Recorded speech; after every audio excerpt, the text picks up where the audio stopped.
Gebure mamonya kwa taikuni ndina tricks na tiflo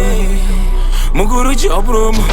okay. Vakanditsangira kudhara ndichiripwere chimbondipa inzeve ndikuudze zvizere lokamashuwa here kundigarira matare zvinondirwadza mumwoyo handinyarare zvimepo zvavo vanotuma ndiri kuhope vanondibatirana nechenyika vandibope kumwanga vanozama kuenda kavandisote ndosvuka ndotenda najaja ndikwate ndoita senge munhu anopenga njere vese vanondiona vanoti ndiri murwere handisini ndakazvidawo kuti nditambure ndondosvuvira mukati mumambure shuwa here fananidza nezvigure ndizvo zvandituma kuti akakambondinyore ndicharamba ndichingochema handinyarare kunoenda vamwe ikoko handingasare zvinondirwadza zvinondidzimba ngoni zvekuda kufonera dzadzavovhura magoni ndinipatimiyo ndiribofu handichaoni pindirai baba ndiri ndega handizvigoni dai waitengwa ndaitengera mai maripo ndaiziva ndodya chingwa nemazai vakakomborerwa avo vana baba namai kwandiri pane musiyano fudewai ndaneta nekuchema kukuta misodzi vanonditi ndinokohwa kana ndagara mudzi muviri wese unerwadza senge ndine mhezi shungu dzemoyo pandira ungapedzi ndotosvivira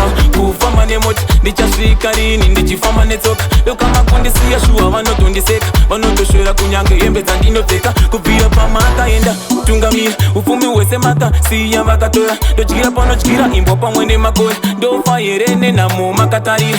mwana singateme anofira mumbereko kani baba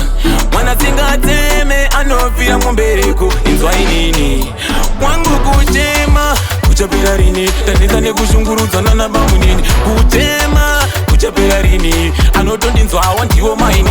kutema kuchapera rini taneta nekushungurudzana nabamunini kutema kuchapera rini anotondinzwawa ndiwo maini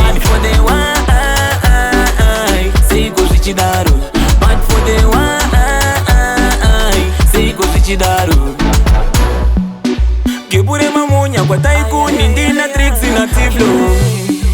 Muguru choprum, okay.